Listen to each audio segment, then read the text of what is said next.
국회의원 여러분, 정말 미국의 유명한 소설가 마크 트웨이는 모든 권력을 한 정당에 맡기는 것은 나쁜 정부의 보험을 드는 것이다, 이렇게 말을 했습니다.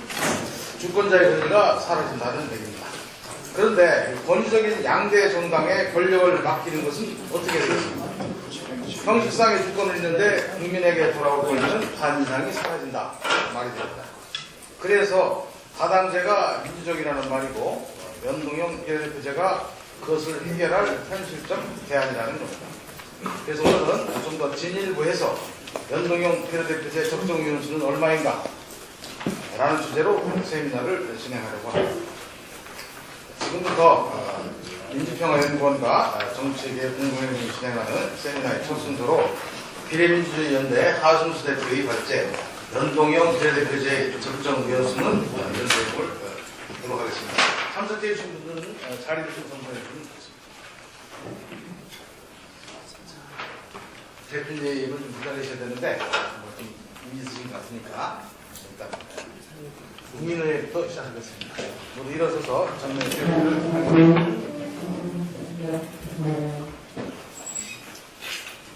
이에 대하여 국내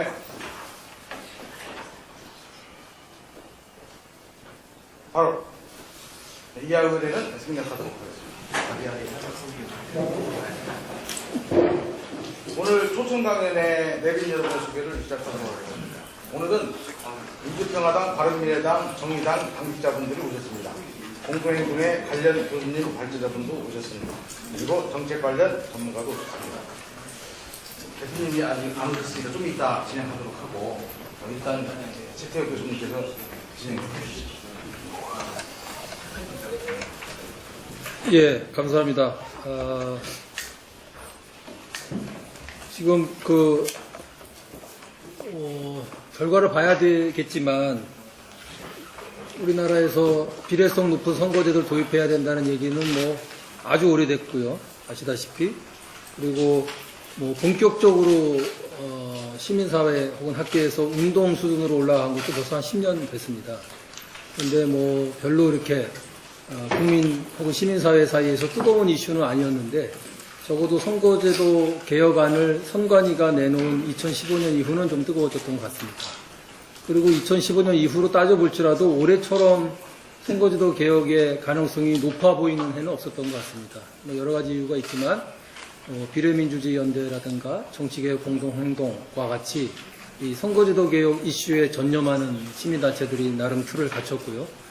그 다음에 양대 정당 외에는 오늘 이 주최 측의 한 기관인 민주평화당, 바른미래당, 정의당 이런 군소당들이 선거제도 개혁 연대를 실질적으로 해서 나름 의미 있는 일들을 진행하고 있기 때문에 가능성이 높아졌다고 보입니다. 그리고 언론들의 관심도 뭐 어느 해보다 높은 것도 사실이고요. 그러나 뭐 객관적으로 봤을 때 국민적 공분, 이 선거제도 개혁의 문제점에 대한 국민적 공분이 매우 뜨거워졌다. 그래서 어느 당 소속 의원들도 이것을 무시할 수는 없다. 이 정도까지는 아직 안 간 것도 사실입니다. 그래서 아직 가야 될 길이 좀 더 남아있을지는 모르나, 그러나 뭐 아시다시피 한국의 정치가 얼마나 다이내믹합니까?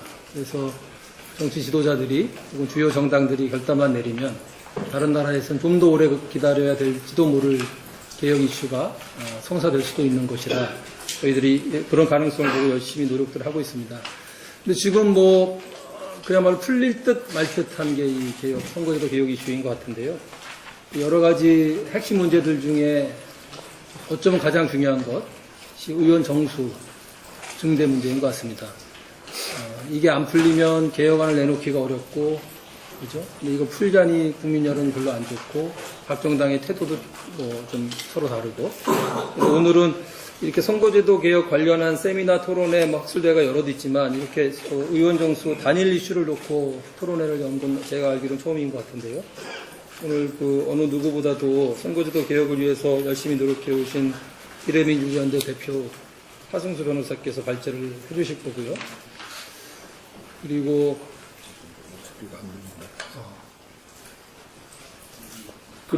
그 발제에 대해서 네 분 전문가 선생님께서 토론하실 겁니다. 지금 갖고 계신 자료집에 앞쪽에 나와 있는데요. 박병식 아까 저기 대표 오실 때까지 기다리자 그러는데 선청원 지도를 나갈까요? 어떻게 할까요? 진행자께서. 이건 진행하면서 가시죠. 다른 아마 운송이나 이런 문제 때문에. 아, 그래요? 가만. 그럼 일단 진행을 해갈까요? 네, 하면서. 예. 그러면 뭐 이따 토론하시겠지만 일단 서로 인사를 좀 하도록 하죠. 그 발제 맡아주신 하승수 변호사님이 제 오른쪽에 계십니다. 고맙습니다. 토론은 순서대로 이 목차에 있는 순서대로 할 텐데요. 첫 번째 토론자이신 박병식 동국대 교수님이십니다. 반갑습니다. 민주평화당 최고위원이신 허영 위원님. 지금 오고 계신 네. 정의당 부대표이신 한창민 의원님 반갑습니다. 반갑습니다. 홍영준 바른미래연구원 연구위원이십니다. 그러면 저희가 한 3시 반까지 가는 것을 목표로 하고요.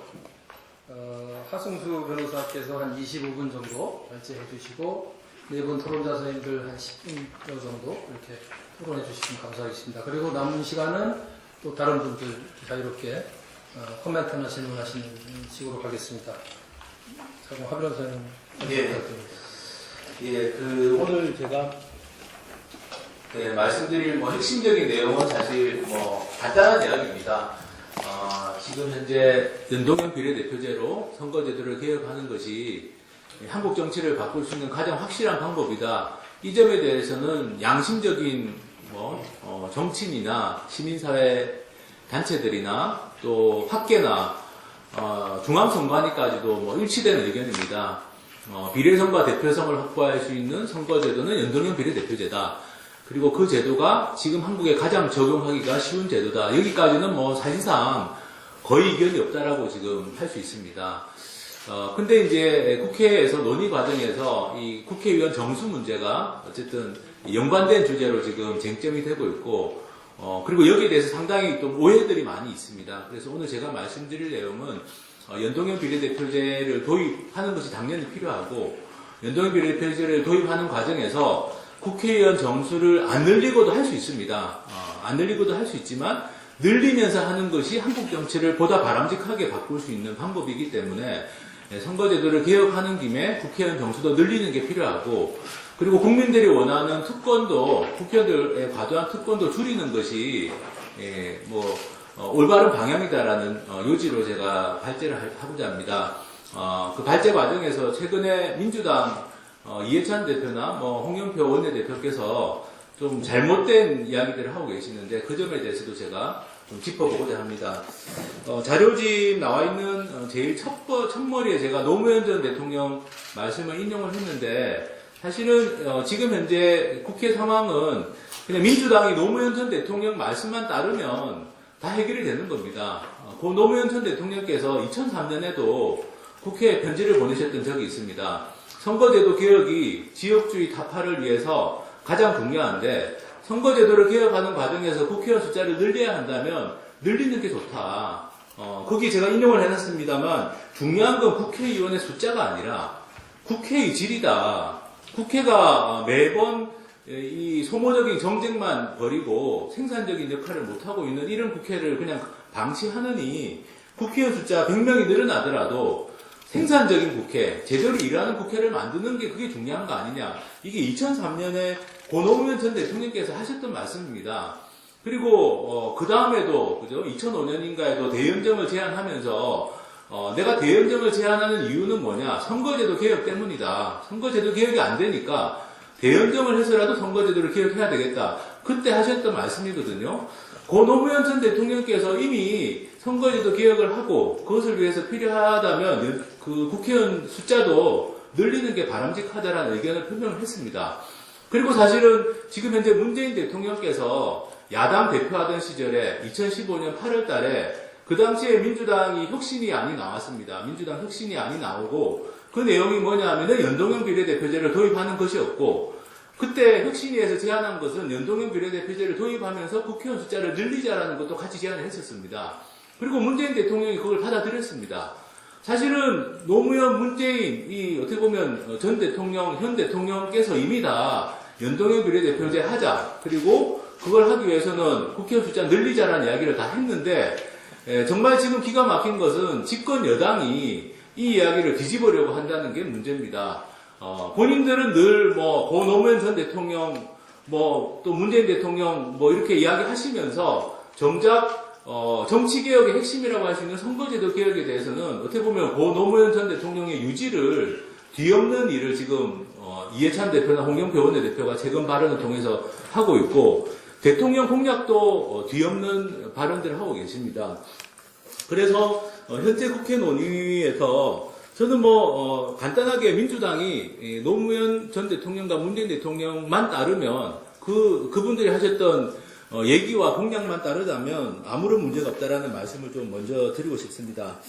연동형 비례대표제와 국회의원 정수는 일정한 상관관계를 가졌습니다만 또 아까 말씀드린 것처럼 오해가 좀 있는 부분도 있습니다.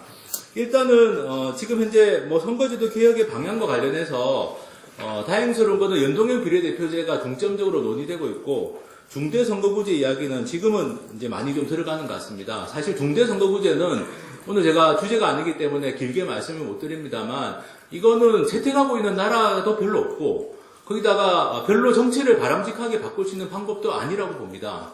그리고 일본이나 대만이 하다가 어떻게 보면 버린 제도입니다. 정치 개혁이 안 되기 때문에 정치 개혁을 위해서 일본과 대만이 버린 제도이기 때문에 더 이상 이 이야기는 저는 좀 할 필요는 없다라고 생각합니다.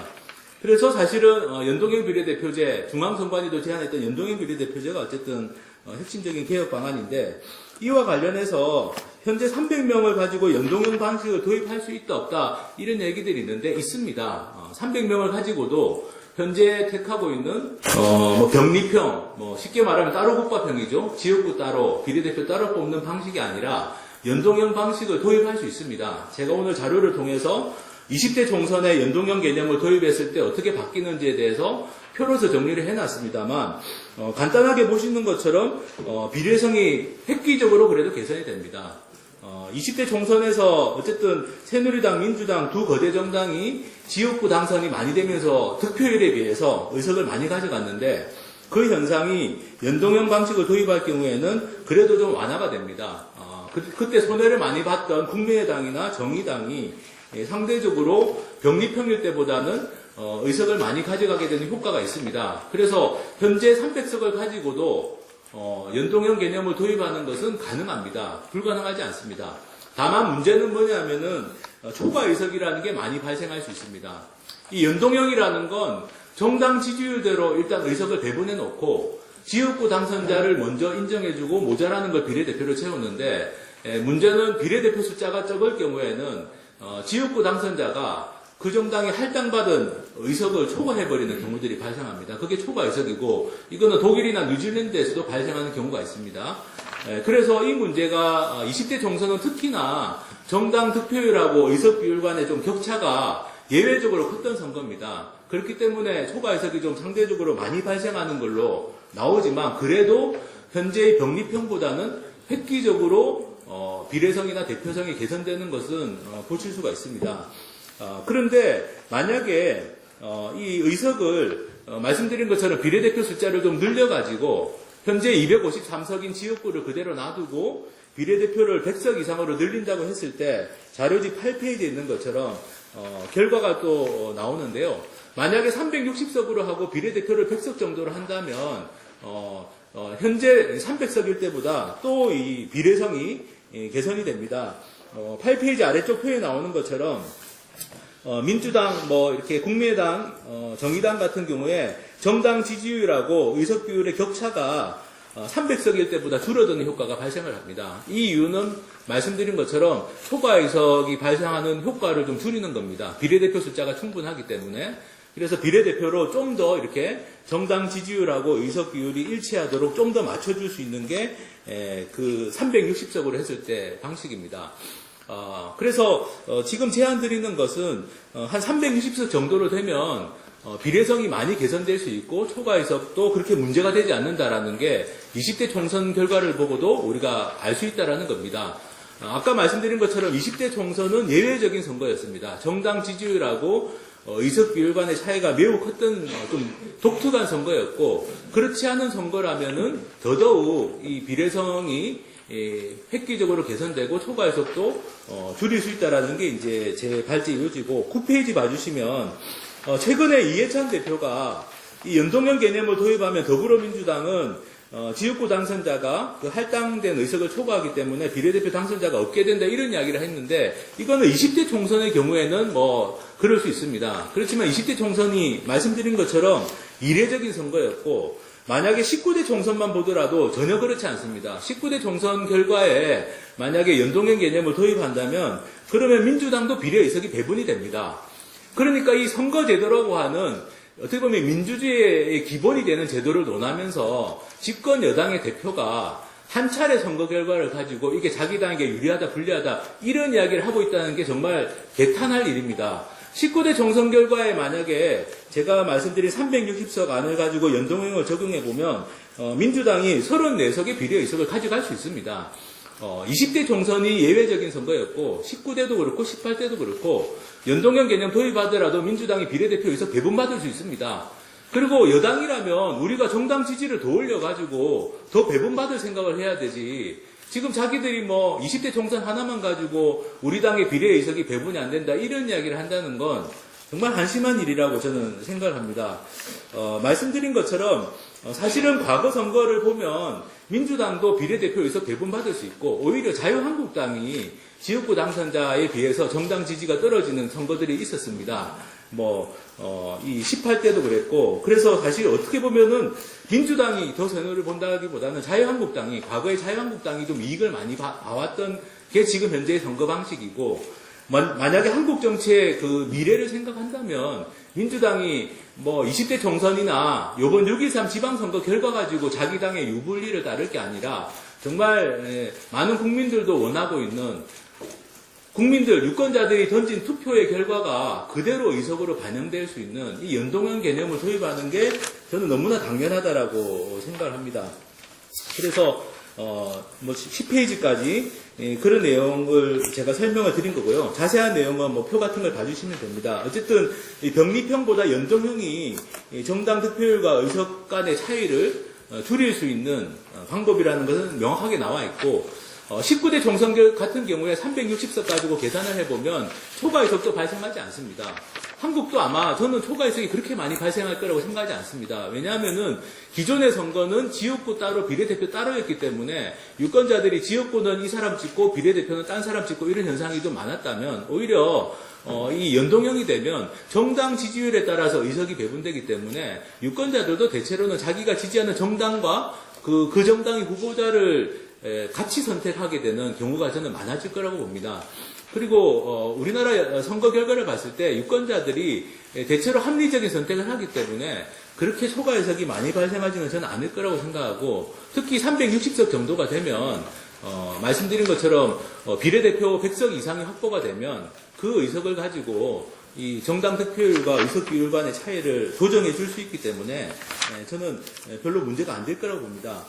그리고 이렇게 비례대표 숫자를 늘리는 것과 관련해서 국민들의 우려가 있는 것은 사실입니다. 과연 정당들이 제대로 공천을 할 것이냐, 이런 문제가 있는데, 그거는 정당 개혁을 통해서 저는 해결할 문제라고 생각하고, 사실은 연동형 개념과 관계없이 자료집 11페이지를 보시면 나오는 것처럼 우리가 일종의 혼합형 선거제도라고 부르는 제도입니다. 그러니까 병리평이든 연동형이든 혼합형인데요. 지역구와 비례대표 선거, 정당 선거를 같이 하는 혼합형 선거제도인데, 혼합형 선거제도를 택하고 있는 나라 중에 비례의석 비율이 가장 적은 편입니다. 우리가 카자흐스탄을 제외하고는 연동형이든 병리평이든 간에 비례대표 의석 숫자가 워낙 적은 편이기 때문에 비례의석을 100석 이상으로 늘리는 건 사실은 연동형이냐 병리평이냐에 관계없이도 필요한 겁니다. 그렇지만 연동형을 한다면, 기왕에 연동형을 한다면 말씀드린 것처럼 비례의석을 100석 이상으로 확보하는 것이 저는 바람직하다고 보고요. 12페이지 봐주시면 왜 360석인가와 관련해서 조금만 더 보충 설명을 드리겠습니다.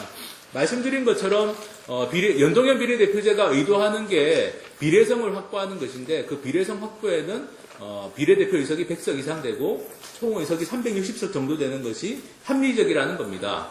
물론 지역구를 253개에서 더 줄이는 방안도 있을 수 있지만 비례의석 확보를 위해서 지역구를 더 줄이는 것은 어렵습니다. 오늘 중앙일보 김진국 기자님이 칼럼 쓰셨던데 실제로 그 칼럼에도 나오지만 강원도 같은 경우는 5개 군을 합쳐가지고 지역구 국회의원 1명 뽑습니다. 그런데 그런 상황에서 지역구를 더 줄이면 농촌 지역은 또 통폐합을 해야 되기 때문에 사실은 이 혼합형 선거제도가 의도하는 게 지역 대표성과 비례성을 동시에 확보하는 건데 지역 대표성 확보는 또 어려워집니다. 그래서 지역구를 줄이는 것보다는 비례대표를 100석 이상 늘리려면 총 의석을 늘리는 게 저는 더 합리적이라고 보고요. 그리고 사실은 우리에 앞서 선거제도를 개혁했던 뉴질랜드 같은 나라도 20% 정도 전체 의석을 늘렸습니다. 이거 뉴질랜드에서도 국민들이 쉽게 동의하지 않았습니다. 많은 토론과 설득 과정이 있었지만 뉴질랜드 국민들은 국회의원 숫자가 늘어나더라도 정치가 개혁되는 게 더 중요하다고 판단했는데 저는 대한민국 유권자들도 좀 토론을 해보면 저는 그런 결론이 나올 거라고 봅니다. 지금 단순 여론조사를 하는데 사실 단순 여론조사보다 지금 필요한 것은 일종의 공론조사 같은 게 필요합니다. 국회의원 숫자를 늘리고 선거제도를 개혁했을 때의 장점과 현행 유지를 했을 때의 단점을 제대로 저는 유권자들이 이해한다면 국회의원 증원에도 저는 동의할 수 있을 거라고 보고요. 그리고 400석, 500석 안도 있습니다. 제 주변에 있는 그 학자들만 하더라도 이왕 할 거면 400석, 500석으로 늘려야지 이런 말씀도 하시거든요. 근데 360이라는 숫자를 나름대로 택한 이유는 그래도 이게 좀 국민들 설득하기에 동의를 받기에 현재로서는 좀 현실성이 있다라고 보는 겁니다. 한 20% 정도 늘리는 방안, 요 정도까지는 동의가 좀 가능하지 않겠냐 보고, 이렇게 국회의원 숫자를 늘리는 게 국회 기능 활성화에도 저는 분명히 도움이 될 거라고 봅니다. 지금 대한민국이 인구가 5천만이 넘는 사이즈의 민주주의를 하는 나라입니다. 근데 이 나라에서 국회의원 숫자가 300명이고, 국회 상임위원회 숫자도 사실은 저는 적은 편이라고 생각합니다. 지금 환경노동위원회 같은 이건 말이 안 됩니다. 환경위원회만 따로 두고 노동위원회만 따로 두도 모자랄 판입니다. 외국의 국회를 보더라도 상임위원회를 환경과 노동을 합쳐놓은 그런 위원회를 만들어 놓은 사례를 한번 찾아보십시오.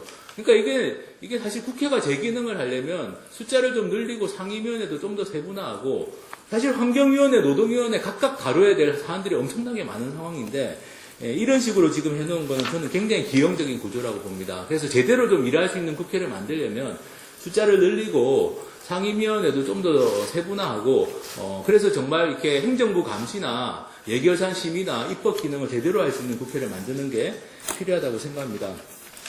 그러면 제가 지금 말씀드린 이 360석으로 늘리는 것이 우리나라의 경험이나 외국 사례에 비추어서 이게 좀 문제가 있는 거냐? 전혀 그렇지 않다는 게 우리 경험이나 외국 경험으로 나타납니다. 14페이지 보시면 우리나라가 1948년에 재헌국회를 구성할 당시에 2천만 인구에 200명의 국회의원을 뽑았습니다. 그 당시에 국회의원 한 명당 10만 명 정도를 대표하는 거였습니다. 근데 지금은 우리가 17만 명 이상을 대표하는 걸로 돼 있거든요. 인구는 많이 늘었는데 국회의석은 별로 늘어나지 않았습니다. 정부 예산으로 따지면 이건 말할 수도 없습니다. 지금 470조까지 정부 예산이 늘어났는데 이 상황에서 국회의원 숫자를 300명으로 우리가 고집할 이유는 전혀 없다. 그리고 자료집 15페이지 보시면 외국의 사례를 보면요. 미국 같은 경우는 우리하고 비교하는 게 사실 말이 안 됩니다. 미국은 우리보다 인구가 훨씬 많잖아요.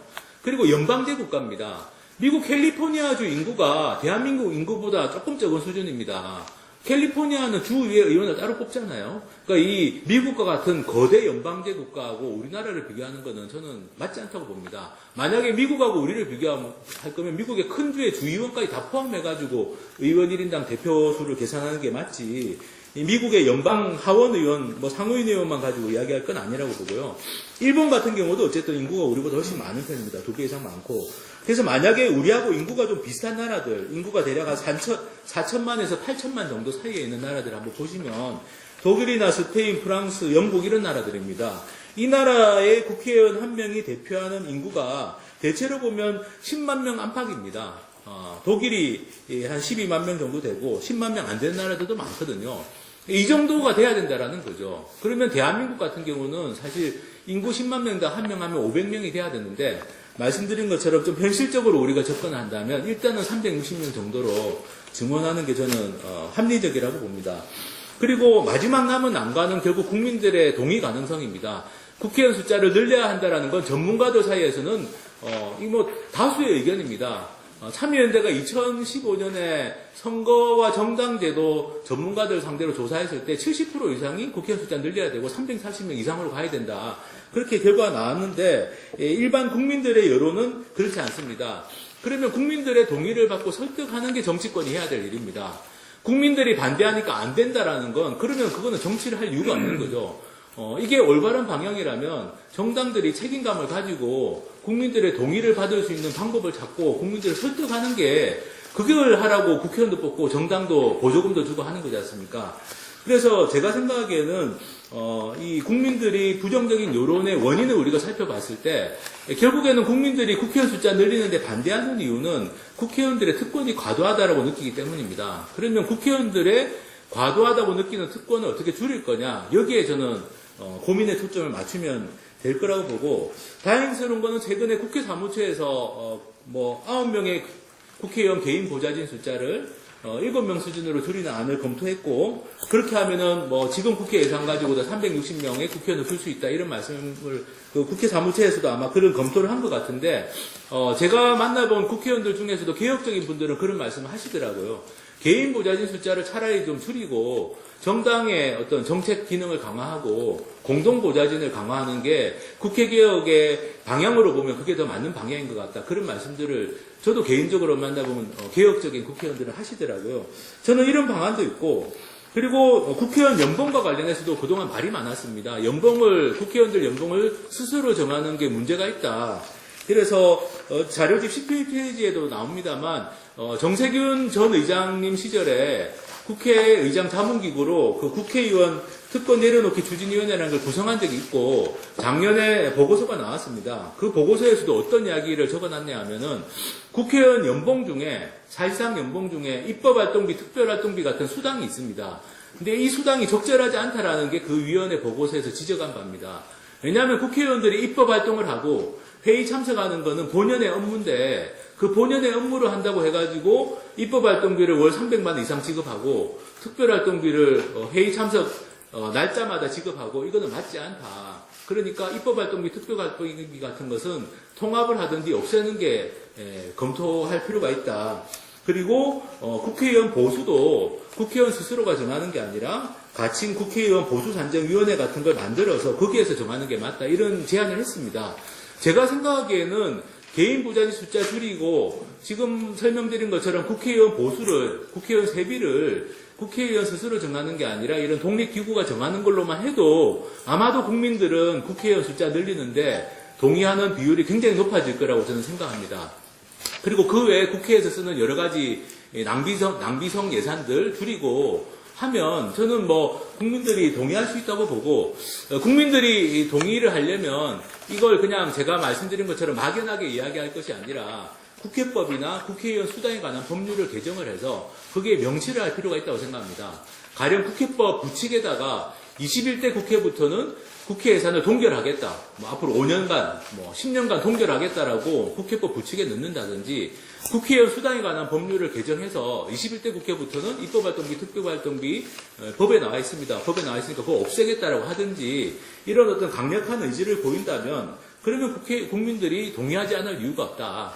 지금 현재 국회 예산, 내년 예산에서 6,300억 정도가 되는데 6,300억 가지고 앞으로 5년이든 10년이든 국회에서 살림을 살 테니까 국회의원 숫자 20% 늘리는 거에 동의해 주십시오. 이렇게 저는 유력 정당들과 정치인들이 설득을 하면 저는 충분히 가능하다고 보고, 그렇게 해서 국회의원 숫자를 증원하고 특권은 없애고 증원하고 그렇게 해서 연동형 비례대표제를 도입하는 게 저는 한국에서 진정한 정치혁명을 이루는 길이라고 생각합니다. 그리고 촛불을 들었던 국민들이 원하는 것도 정치가 정상화되기를 원한다고 생각합니다. 정치가 소모적인 이 정쟁만 반복하는 게 아니라 정말 문제 해결 능력이 있고 우리가 늘 부러워하는 정치 선진국에서 이루어지는 정말 대화와 토론과 타협과 이런 것들이 가능한 정치를 저는 국민들이 바란다고 생각합니다. 그 국민들이 바라는 정치를 이룰 수 있는 방법이 지금 눈앞에 와 있습니다. 연동형 비례대표제 도입과 함께 특권 폐지, 국회의원 숫자 증원 이렇게 하면은 저는 대한민국 국회가 획기적으로 바뀌고 그게 저는 정말 우리가 바라는 나라를 만드는 길이라고 생각합니다.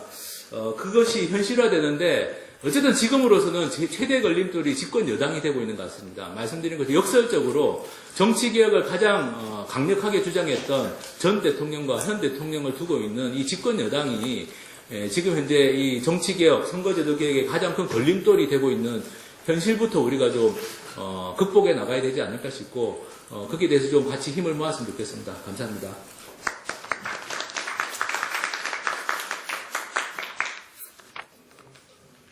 예, 감사합니다. 우리 하 변호사님 발제나 뭐 토론 내용들은 뭐 언제나 그렇듯이 오늘도 논도가 분명한 주장을 해주셨고요. 게다가 또 열정까지 대단한 말씀을 들었습니다. 앞에 근시안적 발상이다. 민주당의 태도가. 예, 저도 동의합니다. 이게 87년 체제가 지금 우리가 살고 있는 승자도식 민주주의 체제인데 87년 체제 이후 총선, 13대 총선부터 2016년 20대 총선까지 쭉 보면요. 이해찬 대표나 민주당이 지금 착각에 빠져 있다는 생각을 안 할 수가 없습니다. 왜냐하면 1위 정당은 압도적으로 항상 이름은 자주 바뀌었지만 보수파 정당이었습니다. 민주당 계열 정당이 1위, 나름 지역구에서 많은 의석을 확보한 경우는 예외적으로 딱 2번 있었습니다. 노무현 탄핵 역풍 때문에 17대 때 기억하시겠지만 그리했고 최근 최순실 박근혜 사태 이후에 예외적인 현상이 두 번째 발생했던 게 다입니다. 그런데 20년 집권하겠다. 20년 동안 계속해서 지역구에서 압도적 1위를 하겠다. 이거는 예외적 현상이 앞으로도 장기적으로 될 거라는 희망에 근거한 매우 점프에 가까운 얘기라고 아니할 수 없습니다. 현실적으로 보수파 정당이 압도적 1위라는 것은 우리나라만이 아니라 소선거구 1대표를 택하고 있는 양당 제국과는 다 그러합니다. 그래서 그것을 현실로 인정할 때에는 왜 2015년에 민주당이 당시 문재인 대통령이 후보였을 때 당론으로 선관위가 제안한 번역별 연동형 비례대표를 택했는지, 왜 2016년 총선 대선 때 공약으로 연동형 비례대표를 내놨는지, 그때가 오히려 합리적인 판단이었던 겁니다. 다시 합리적인 판단으로 돌아가시길 바랍니다. 하나 더 말씀드리고 싶으면 우리 10만 선량이라는 얘기가 있었습니다. 재헌의원 때부터. 국민 10만 명의 국회의원 한 사람이 적당하다. 근데 지금 OECD 국가들의 입법부의 정치적 대표성을 보면 이 말이 맞습니다. 아주 근사치가 10만 선량들입니다. 그런데 우리나라는 5천만이 넘는데 그대로라면 500명 돼야지 마땅하죠. 아주 너무 작은 의원수입니다. 제가 사회자에게 하 변호사님의 열정에 복음받아서 저도 말씀 괜히 들었습니다. 지금 토론자 네 분이 기다리고 계신데요. 우선 동국대 박병식 교수님 말씀 먼저 듣겠습니다. 네, 제가 이 자리에 있어서 매우 좀 영광스럽고 의미가 있습니다. 제가 토론을 맡을 때 좀 가볍게 생각을 했어요. 나름대로 발표 종류에 대해서 의견을 했습니다. 앞상 인정을 보면서 이게 정말 한국 사회에서 차지하는 이치, 한국의 정치 발전, 국가 발전, 또 사회 모든 국민들의 의식에 반영. 보통 주제가 아니라서 좀 꼼꼼하게 제가 내용을 검토를 했습니다. 사실 한국에 있어서 좀 기업은 이류, 행정은 삼류, 정치는 사류 이런 말이 있습니다. 정치가 너무 또 이렇게 나서서 흔들니까 기업도 사류가 되는 이제 그런 상황이 되는데 그렇다면 사류급의 정치도 어떻게 선진화시킬 것이냐에 대해서 이 연동형 비례대도 굉장히 중요한 요소를 차지한다 생각이 들어요. 사회 구조에 있어서 이제 시스템을 잘 만들 때 사회가 선순환 구조로 이루는데 지금 우리나라의 정치 구조를 여러분 잘 아신 바처럼 소수 기득권의 다수 당이 다 모든 걸 장악하고 있고 그러다 보니까 어떻게 보면 특정 정당의 싹쓸이 현상들 그러다 보니까 국민의 의견들이 제대로 투입이 안 되고 만약에 이렇게 연동형 비례대표가 시행됐다면 아마 박근혜 정부도 그렇게 쉽게 독선적인 정치를 못했을 거예요. 그런데 이렇게 특정한 정당들이 다 싹쓸이 하다 보니까 국민들 갖다 의사를 무시 내지는 방관해버린다. 지금 현재 문재인 정부도 마찬가지로 그러한 우를 검할 수가 있죠. 그래서 이제 시스템적으로 국민을 항상 고려하고 국민의 뜻을 충분히 반영하는 시스템이 된다면은 어느 정권이라도 국민의 의견을 수렴하지 않겠나 생각이 들어요. 그런 점에서 우선 한국 사회에서 처지하는 어떤 국회나 혹은 정당의 미래 모습 속에서 이 연동형 비례대표가 같이 검토되지 않나 생각이 들어요. 우선 가장 바람직한 어떤 한국 사회의 미래의 비전을 보면 역시 국민의 뜻이 촛불혁명처럼 국민주권주의죠. 국민주권인데 유권자의 의견이 그대로 이렇게 정치에 투입되는 그런 점에서 이제 현재 있어서의 어떻게 보면 다수당 중심의 그런 선거 제도는 다수결 제도는 문제가 있죠. 그래서 이제 그런 측면이 있고 또 지역주의가 너무 좀 팽배 있죠. 지역당 중심으로. 근데 연동 비례대표는 그런 면에서 상당히 완화시킬 수 있는 장점이 있고요. 또한 좀 오늘날 사회가 굉장히 미래가 안 보이는 정말 제4차 산업혁명 속에서 저희 대학에서 강의를 한다면 너희들 보고 뭘 해라. 자신 있게 이야기 못합니다. 어느 직업이 어느 직장이 보장되지 않습니다. 시계 제로의 미래사회예요. 이 속에서 특정한 주도권 정당들만에 의해서 한국 사회가 자주유지된다면 정말 한국 사회는 새로운 사회의 변화에, 기술의 변화에 대응 못할 겁니다. 그래서 다양한 계층, 다양한 집단, 다양한 지역들의 의견들이 충분히 반영될 수 있는 그러한 어떤 시스템이 등장될 필요가 있고 또한 정당에 있어서의 책임성이 강조돼야 되는데 사실 국회의원들이 부각되고 정당이 상당히 약해지는 그런 모습들이 있습니다. 그런 점에서 그런 정당 중심의 시스템, 또 민주적 책임성의 어떤 향상, 또 중요한 것은 한국의 정치에 있어서의 정당이 한국의 미래 비전을 갖고 제시를 충분히 해야 되는데 그런 점에서 정당 기능이 좀 제대로 강화돼야 되는데 그런 점에서 좀 약점이 있어요. 그래서 앞으로 미래에 있어서의 그런 어떤 측면에서 그림을 그려볼 때 이러한 대안으로서 가장 중요한 게 연동형 비례대표가 매우 의미가 있다는 것은 100% 공감을 합니다. 그런데 오늘 우리 하버께서 이야기했지만 이게 이제 과연 실현될 수 있을까에 대한 중요한 문제가 있죠. 제일 중요한 것은 현재의 정권을 장악하고 있는 주 정당들의 반발, 그러나 저항, 또 국민들의 저항, 그렇죠? 그리고 그 두 가지가 큰 맥락이죠.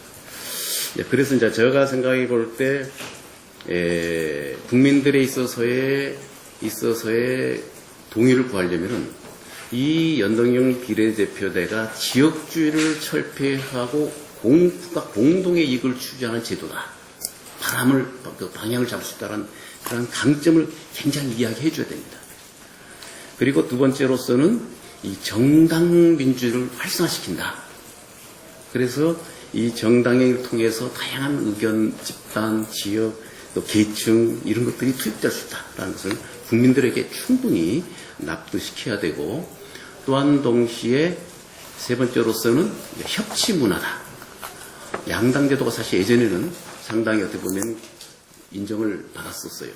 왜냐하면 국민들의 의견들이 매우 또 국가의 목표가 굉장히 경제 발전이냐 아니냐 이런 차원에서 했는데 지금 아까 얘기했듯이 시계 제로의 미래 사회 속에서는 다양한 아이디어와 의견들이 표출되면서 새로운 정당들이 등장하면서 발전해 나갈 수 있고 그 기존 정당이 또 새로운 아이디어를 흡수할 수 있고 그래서 그러한 상호의 다양한 의견들을 흡수한 정당들이 서로 뭉쳐서 사회와 협치할 수 있는 그런 시스템들이 도입돼야 된다라는 것을 국민들이 설득해야 되고 또 중요한 것은 표의 등가성이죠. 그러니까 표의 등가성과 비례성 차원에서 정말 현재는 문제가 심각하다. 제가 우리 하 대표께서 기존에 썼던 발표 자료 중에서 서울시 광역의원의 선거 결과를 봤더니 40%를 당선했는데 의석수는 90%야. 그럼 나머지 60%의 국민들의 뜻은 어디가 있어? 완전히 국민들의 의사가 제대로 서울시의회에 투입되지 못하는 극단적인 경우입니다만 지금 현재 국회도 마찬가지의 유사한 현상들이 나타나죠. 그래서 그것으로 딱 국민들에게 추후에 대한 설득시켜 나가야 된다. 그래서 국민들의 어떤 동의를 구하는 방법이 매우 중요하다는 것을 말씀드리고요. 그리고 이제 그 현재 집권당들, 한국당하고 또 더불어민주당의 공약에, 정당 공약에 들어있습니다. 또 문재인 대통령의 100대 국정과제 중에 7번 공약으로 들어가 있어요. 연동형 비례대표 형태로. 그래도 불구하고 이제 그것을 안 하려고 했지만 이런 내용들을 계속 공론화시키고 또한 이 집권당을 설득 내지는 완화시키기 위해서는 현재 우리가 지금 하와 대표께서 1160석을 제시를 했죠. 그래서 이제 그것은 어떻게 보면은 기존 기득정당도 반영하면서 일부 연동형 비례대표에 참여할 수 있는 그런 방법들을 제시했는데 그런 점에서 의미는 있는데 제가 볼 때 이것이 국민들과의 관계에서 약간 상충될 수가 있어요. 국민들은 뭐 의석수 나누면 아신 바처럼 그 한국행정연구에서 나온 사회통합 실태조사에서는 뭐 신뢰도가 뭐 제일 꿀치고 또한 동시에 통계청에서 나온 자료에서도 상당히 이 불신한 기관으로 되어 있는데 그런 점에서 저는 이제 360석과 함께 300석 플러스 추가 의견 이걸 같이 좀 묶어가지고 그러니까 추가로 인원을 늘리되 300석 플러스 추가 의석이 나올 때는 더 늘릴 수 있다는 규정을 두면은 국민들이 볼 때는 300석 플러스 하면 330석 40석 나올 겁니다. 뭐 그렇게 하면은 국민들도 좀 완화시키고 또 정당들도 자기는 의석수를 계속 확보하되 추가되는 것을 더 가져올 수 있는 뭐 이런 방법도 있지 않겠나 뭐 이런 생각을 제가 해봤습니다. 그리고 이제 이 특권 철폐를 통해서 국민들 지지를 받겠다고 많은 의견들을 냈는데 이제 사실 이 보좌관들도 좀 없애고 좀 6,300억의 국회 예산을 동결시켜가지고 계속 그 안에서 하자가 그런 의견들을 냈는데 좀 더 강력한 좀 국민들이 저 정당이나 국회에서 정말 상당한 정말 기득권을 보른다. 그 정도의 좀 방안들이 좀 제시돼야 되지 않느냐라는 생각이 들어요. 그래서 좀 쉽지는 않습니다만은 지방의원 전당 공천제 이런 것도 한번 좀 쉽지는 않습니다만은 좀 검토를 해볼 필요가 있지 않나라는 생각이 듭니다. 지금 한국 사회가 지금 굉장히 시계제로의 미래 4차 산업혁명을 맞이해서 잘 계획을 해야 되는데 그 앞에 있어 국민의 대표성 자체가 제대로 부인이 안 되고 있다는 점에서 기본이 되는 연동형 비례대표제를 100% 공감합니다만 그 실현 가능성 차원에서 국민들의 지지를 받는 방법과 현재 있어서의 집권당의 저항을 최소화시키는 두 가지 전략들을 제시했습니다만 좀 더 보완을 해서 제시해 볼 필요가 있지 않나 하는 생각을 하면서 저의 토론을 이것으로 마치겠습니다. 이상입니다.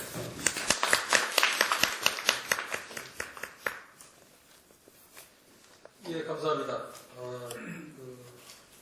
굉장히 중요한 말씀을 주셨는데 그 중에서도 추가 의석 인정을 아예 국민들과 공유하면 이제 하나의 대안이 될 수 있지 않을까. 그렇죠. 생각해 볼 문제인 것 같습니다. 지금 우리 진행 중에 원래 축사 제일 먼저 해주시기로 했던 정동영 민주당 대표께서 오셨는데요. 그리고 그 전에 박지원 의원도 오셨고 지금 좀 늦게나마 축사와 인사만 좀 들었으면 합니다. 예. 뒤늦게나마 의제로 떠오르고 있는 것 같아서 굉장히 다행스럽게 생각합니다. 미리미리 사실은 개혁과제를 시간표도 정하고 차근차근 해오면 좋은데 우리나라는 뭘 일을 꼭 닥쳐서 되거나 안 되거나 하는 아주 병폐라고 할까 이런 게 있습니다만 어쨌든 시간은 이제 거의 다 지나가고 마지막 순간에 떠오르긴 했지만 이 기회를 놓치면 또 몇 년을 호송해야 할 것 같아요. 그래서 오늘 26일, 내일 27일, 내일 대통령께서 어디 또 해외 순방을 떠나고 또 30일은 사실상 예산안 상정 시한이고 그리고 1일, 2일, 일요일인데 그날은 예산안 처리 법정 시한이고, 그다음 다음 주 화요일 4일은 이제 또 해외 순방을 마치고 문재인 대통령이 귀국하는 날짜고, 5, 6, 7, 8, 9일이면 정기국회 폐회 날짜고, 정기국회가 폐회되고 예산이 처리되고 나면 선거제도 개혁안은 오리알이 된다. 이게 제 판단입니다. 따라서 어제 3당 대표와 원내대표 긴급 기자회견에서 저는 강력히 470조 예산안 처리와 선거제도 개혁을 연계해야 한다고 생각했고 또 주장했습니다만 각 당의 내부 사정이 조금 다른 관계로 공동으로 입장 천명은 안 됐습니다. 그런데 올해 12월 31일까지 예산안이 국회를 통과하지 않는다고 해서 국정에 무슨 문제가 생기는 건 없습니다. 예산안도 중요하지만 저는 지금 책임 있는 집권 여당이 무책임한 모습을 또 정말 양주구육의 그런 태도를 보이고 있기 때문에 현실 정치의 같은 모습 속에서 3당이 공동 행동하기로 한 것, 또 예산과 연계해야 한다는 것, 그리고 국민들에게 눈살을 찌푸리게 할 수 있지만 그 과정에서 왜 선거제도 개혁이 정치인들을 위해서가 아니라 국민 자신을 위해서 필요한가를 설명할 수 있는 기회가 만들어진다는 점에서 저는 반드시 예산과 연계하는 전략이 필요하다는 것을 말씀드리고 싶습니다. 어쨌든 지금 집권 여당 또 문재인 대통령은 다 노무현 대통령의 뜻을 이어받은 분들이고 또 문재인 대통령은 본인의 소신과 철학이라고 여러 번 천명하기도 했고 또 지금 민주당은 자신들의 당론이고 함에도 불구하고 소소한 이해 타산에 매몰돼서 이렇게 개혁에 대한 배반, 개혁에 대한 배반이죠. 그런 행태를 보이고 있는 것은 대단히 유감스럽습니다. 저는 선거제도 개혁을 이뤄내지 못하면 이 정부는 실패한다고 봅니다. 이 정부가 내세울 게 없어요. 촛불로 만들어주긴 했는데 제도와 법률을 바꾼 것이 아직 없고 앞으로도 무망해 보이고 전 국민적 지지를 받고 있고 역사적 당위와 필요성을 갖고 있는 이 선거제도 개혁을 해내지 못한다면 이 정부가 어디서 성공할 것인가. 남북 문제 하나만 가지고 이 정부가 성공한 정부가 될 수는 없다고 생각합니다. 마지막으로 링컨 대통령이 노예 해방 법안을 처리하면서 부도덕한 방법까지를 동원했습니다. 밤낮으로 의원들을 불러서 설득하고 밥 먹고 회유하고 뇌물도 주고 돈도 찔러주고 정 안 되면 협박도 하고 공갈도 하고 온갖 권모술수를 총동원해서 결국 가장 추악한 방법으로 가장 위대한 방법을 이뤄냈다고 하는 위대한 개혁을 이뤄냈다고 하는 링컨 대통령을 문재인 대통령이 본받아야 한다고 생각합니다. 선거제도 개혁을 이루면 87년 체제가 2020 체제로 바뀌게 되지 않습니까? 2020 체제를 내다보는 전망 속에서 경제도 살아날 수 있다고 봅니다. 경제도 심리가 70%입니다. 정치가 바뀐다는 것은 국민에게 희망을 주는 것입니다. 그래서 오늘 가장 아킬레스건 또 가장 예민한 부분 국회의원 숫자 늘리는 부분에 대해서 용기 있게 발제해 주시고 또 토론해 주시는 분들께 감사드리고 이제부터 전공법으로 정말 국민의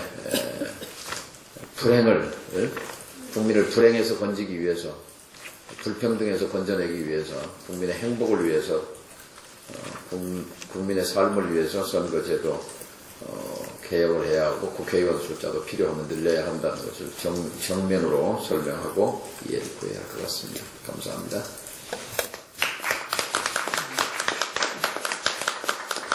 예, 감사합니다. 새로운 민주주의 체제, 2020년 체제를 위해서 전공법으로 나가자.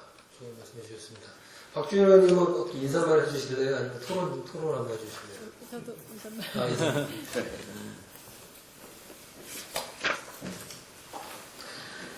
민심 그대로 선거제도로 갈 것이냐, 아니면 승자독식의 반쪽짜리 선거제도로 남을 것인가의 선택의 기로에 우리가 서 있다고 생각합니다. 민심 그대로 선거제도로 가면 헬조선을 탈출하는 길이 열립니다. 그러나 승자독식의 반쪽짜리 선거제도에서는 헬조선을 결코 탈출할 수가 없습니다. 왜냐하면 승자독식의 선거제도는 승자독식의 정치를 만들고 싸움 정치를 만들고 모든 국회의원, 모든 정치인이 어느 길이 승자의 길인지 그것만 쫓아가게 만들고 또 싸움의 골몰하게 만들어서 결코 문제를 해결하는데 집중을 하지 않습니다. 아무리 내가 문제 해결에 집중하고 싶어도 그 승자독식의 선거제도 하에서는 집중을 할 수 없게 끊임없이 방해합니다. 따라서 민심 그대로 선거제도를 채택하는 경우에는 국회의원들이 다양한 기반을 가진 다양한 국회의원들이 국회에 들어옴으로 인해서 국민을 제대로 대변할 뿐만 아니라 국회의원들이 또 정치인들이 국민의 문제를 해결하기 위해 민생 해결을 위해서 집중할 수 있기 때문에 우리가 헬조선을 탈출할 수 있는 길이 열린다 이렇게 생각합니다. 가만히 보면 아시아 문화가 항상 승자독식이에요. 아시아 문화가 승자독식입니다. 그런데 우리가 아시아에서 최초로 민주화를 통해서 수평적 정권 교체를 했고요. 또 한류를 세계에 아주 드높이 휘날리고 있습니다. 그렇다면 이제 또다시 우리가 아시아의 리딩 국가로서 이 선거제도를 통한 정치개혁을 통해서 민심 그대로 흔히 유럽의 선진국들이 채택하고 있다고 알려진 이 선거제도를 채택함으로써 우리는 명실공히 아시아를 리딩하는 국가로 발돋움할 수 있다 이렇게 생각합니다. 현재 국회의원 숫자를 늘리는 문제에 대해서 저는 국민이 손해보지 않으신다고 생각합니다. 왜냐하면 지금 이제 발제에서 말씀하셨듯이 이제 국회 예산을 확실하게 동결을 할 것이고요. 그리고 그 의원들이 늘어남으로 인해서 구체적인 그 의정 활동이 더 활발해지고 또 이렇게 승자독식 구조가 깨짐으로 인해서 그 국민의 민생 해결에 초점을 맞추는 그 정치 문화에 대폭적인 변화가 있을 것이기 때문에 저는 국민이 결코 손해보시지 않는다 이렇게 말씀드리고 싶습니다. 지금 예산국회와 선거제 개혁을 연동하느냐라고 하는 거에 대해서 저는 저희 민주평화당은 사실 이제 지난번에 바른미래당과 자유한국당이 채용비리 국조와 인사 문제로 국회 예산국회를 세웠을 때는 저희는 반대했습니다. 저희는 채용비리 국정조사에 찬성하고 인사에 문제가 있다고 생각하지만 그것이 예산국회를 세울 정도의 어떤 그 형평성 있는 그런 기름이 아니라고 생각했지만 선거제 개혁은 예산국회보다 10배는 더 중요하다고 생각하기 때문에 저는 반드시 예산국회를 선거제 개혁이 통과되지 않으면 선거제도 개혁이 되지 않으면 예산국회를 통과시킬 수 없다는 입장을 민주평화당, 또 바른미래당, 정의당이 굳건히 입장을 함께해서 나간다면 반드시 정치개혁을 이룰 수 있을 것이라고 생각을 합니다. 대통령께서 사실 저는 좀 서운해요. 지난번에 그 은산 인터넷 그 은행 뭐 이렇게 하고 은산분리 이런 거 할 때는 정말 정무위에 박용진 의원 빼고 또 뭐 재외경험 빼고 이렇게 엄청난 개입을 하시면서 그 법안을 관철하셨습니다. 그런데 왜 선거제 이 개혁과 관련해서는 왜 강한 당정 협의를 하지 않으십니까? 그때 반절만 해도 저는 지금 선거제 개혁 얼마든지 이룰 수 있고 지금 더불어민주당 의원들이 여전히 청와대 눈치를 본다는 거 아닙니까? 대통령께서 말씀은 처리하셔도 사실상 안 하고 싶어 하신다. 우리가 좀 떼매자. 이런 분위기라는 거 아닙니까? 그래서 강력한 당정 협의를 통해서 선거제 개혁을 이제 선도를 해 주셔야만 합니다. 만약 그렇게 하지 않으면 저는 이 문재인 정부는 촛불 민심에 100% 빚지고 있다고 생각하는데 저는 그 촛불 국민에 대한 예의가 아니라고 생각합니다. 1,000만의 국민들이 한겨울 내내 그 촛불을 밝힐 때는 이렇게 하겠다라고 그 수십 년간 공언해온 것조차도 이렇게 여반장으로 입장을 바꾸라고 그 권력을 주지 않았다라고 생각합니다. 그래서 하여간 비상한 각오로 릴레이 단식 농성합시다. 오늘부터라도 내일부터라도 릴레이 단식 농성을 우리 그 정치개혁 공동행동에서 시작을 해주시면 저희 이제 국회의원들도 또 정당에서도 다 순번 정해서 그렇게 뭐 당장 오늘부터라도 저는 시작을 하시면 기꺼이 참여하겠습니다. 감사합니다. 동아시아 최초의 비례민주주의 국가, 합의제 민주주의 국가, 가슴이 뛰는 말씀 해주셨고요. 문 대통령의 역할을 촉구해 주셨습니다. 같이 촉구합니다. 이제 토론 이어가겠습니다. 지금 원래 순서는 허영 민주평화당 최고위원이신데 사정상 못 오셔서 박재순 박사님께서 대신 좀 토론을 해주시겠습니다. 부탁드립니다.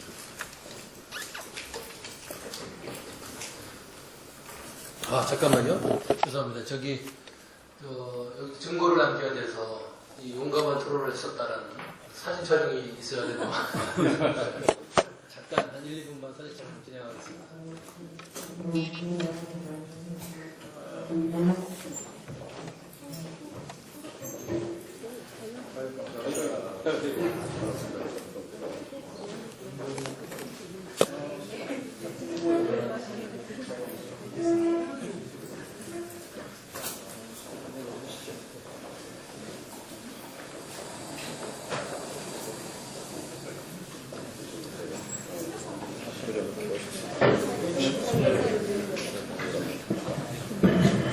동그랗게 비춰주세요.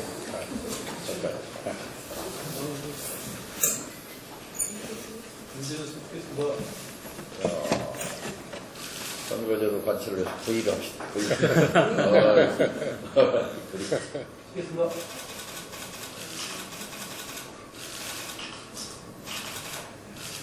예.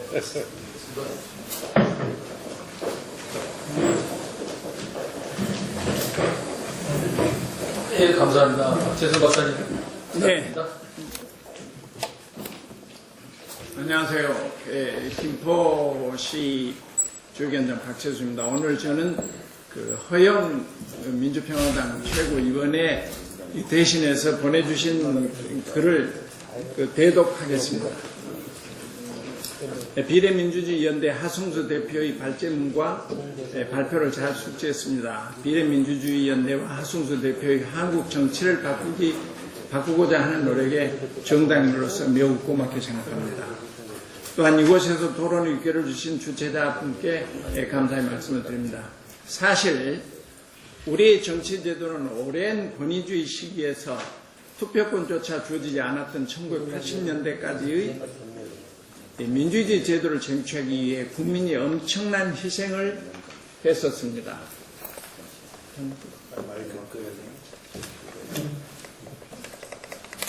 돌이켜보건대 국민의 대표자를 내 손으로 뽑자는 열기가 한국 사회를 뒤엎었고 국민의 항쟁에 군사권위 정권은 드디어 1987년 6월 29일을 통해서 항복하고 국민은 대통령 직선제를 쟁취했습니다. 그때 이후에 30년이 지난 현재 제도적인 민주주의가 대통령 권력의 집중과 국민의 뜻에 비례하지 않은 국회의원 선거 제도를 완전한 민주제도에 이르고하고 있습니다. 앞에 정동영 대표와 박주현 대변인께서 말씀하셨던 것과 마찬가지로 지금 현재 이 국면은 1987년 민주주의를 직선제 민주주의를 쟁취했던 다음에 그보다도 오히려 더 중요한 국민을 위하고 민주주의를 위하고 국가 발전을 위한 아주 중대한 기로에 서 있지 않느냐 그렇게 생각하고 있습니다. 민주주의 지수가 높고 행복도가 높은 서구 북유럽을 중심으로 한 대부분 국가에서는 국민이 지지한 정당의 득표율이 의석 점유율과 비례하는 연동형 비례대표제를 택하고 있다는 사실입니다. 한국에서는 총 300석의 국회의원 중 지역구에서 253석과 비례대표에서 47석만을 선출하는 이른바 기형적인 병립형 비례대표제도를 취하고 있는 게 현 상황입니다. 지역구 의원 253명은 84%를 점하며 이들은 각 지역에서 단 1표만이라도 더 얻은 후보자가 당선되는 승자 독식 방법을 택하는 것입니다. 한국의 현 제도는 유권자들의 의사가 공정하게 의석에 반영되지 않는 것이 특징입니다.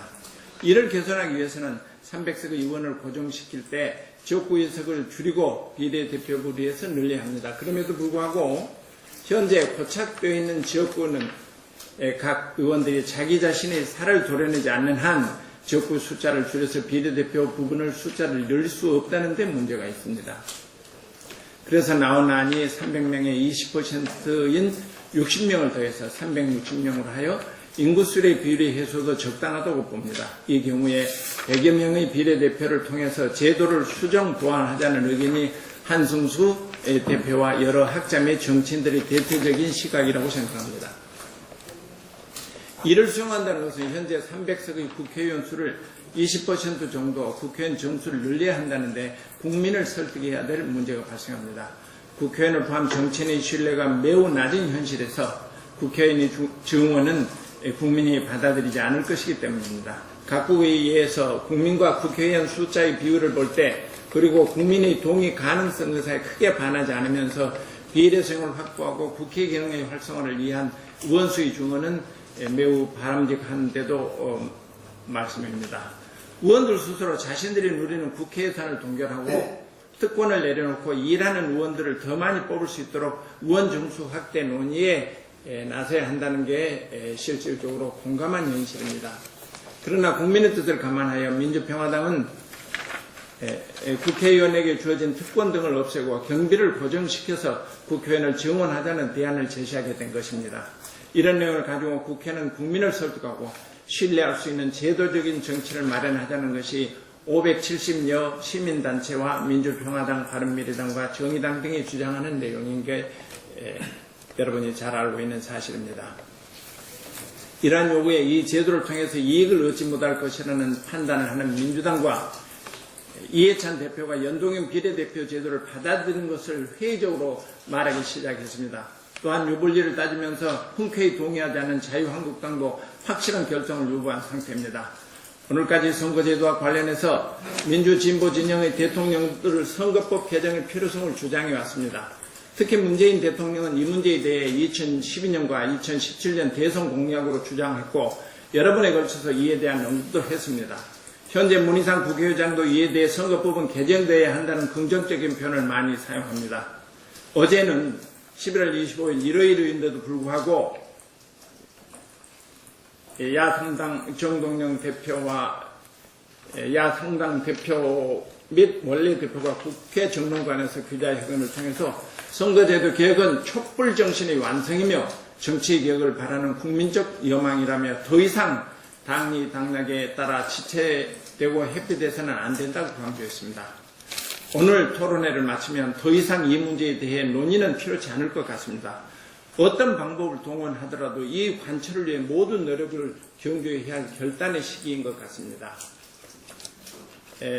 참고로 김대중 대통령과 우리 진보 진영의 유일한 개혁 대통령이었던 김대중 대통령과 노무현 대통령은 선거 개혁, 선거 제도 개혁에 대해서 일찍부터 피력하셨고 그 관철 내용을 주장하셨던 바 있습니다. 여기 걸려있는 김대중 대통령, 노무현 대통령은 국민을 위한 일에 최선을 다했던 것을 우리는 알고 있습니다.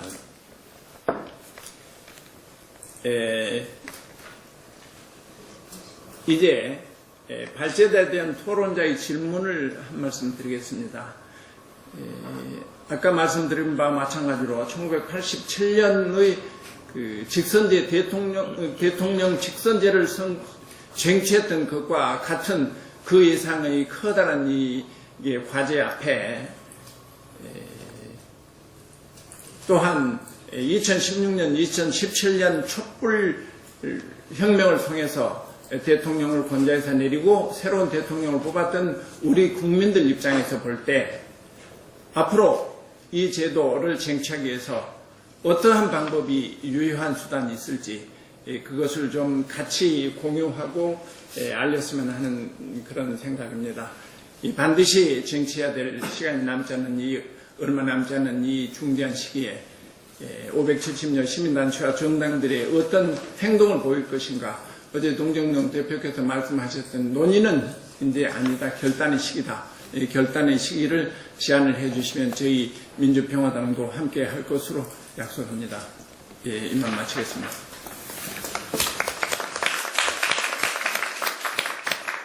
감사합니다. 예, 감사합니다. 박 박사님. 세 번째 토론은 정의당에서 오겠습니다. 정의당의 한창민 부대표님께 부탁드립니다. 네, 반갑습니다. 정의당 대표 한창민입니다. 오늘 하승수 대표님의 발제는 매우 유의미하다고 생각합니다. 결국 의원 정수 문제를 해결하지 않고 신문제도의 현실적인 발목을 그게 어떻게 벗어나느냐 매우 어려운 문제이기 때문입니다. 정의당 같은 경우는 19대 국회에서도 사실 국민들